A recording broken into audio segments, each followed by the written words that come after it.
মাননীয় সদস্য, আপনার অবগতির জন্য জানাতে চাই যে এই বিষয়টি সম্পর্কে আমরা আগে জেনেছি যে সেদিন আপনার প্রবেশের ক্ষেত্রে কোভিড সার্টিফিকেট দেখতে চাওয়া হয়েছিল এবং সেই কারণে সেটা না থাকার কারণে আপনি ভিতরে আসতে পারেননি।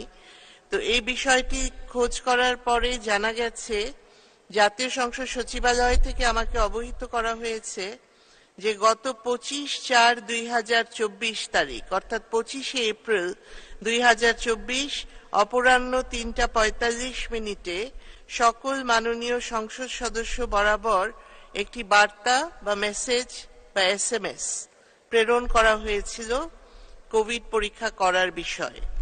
এবং এখান থেকে যে সিস্টেম, সেখানে দেখা যাচ্ছে যে এই মেসেজটা সেন্ট হয়েছে অর্থাৎ প্রেরিত হয়েছে, কিন্তু আপনি বলেছেন যে আপনার সেলফোনে এই ধরনের কোনো মেসেজ আপনি পান নাই।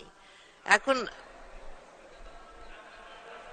তাহলে আমার মনে হয় যে এখানে আপনাদের, আমি শেষ করি আগে। আমার মনে হয় যে আপনাদের যে মোবাইল নাম্বার বা সেলফোন যে নাম্বারটা জাতীয় সংসদ সচিবালয়ে আছে, সেটা আমাদের পুনরায় চেক করতে হবে যে ঠিক জায়গায় মেসেজটা প্রেরণ করা হচ্ছে কিনা। যে নাম্বারটি আপনি ব্যবহার করেন সব সময়, সেখানেই যাতে বার্তাটি যায়, সে বিষয়টি আমাদের পুনরায় চেক করা প্রয়োজন বলে আমি মনে করি। জি।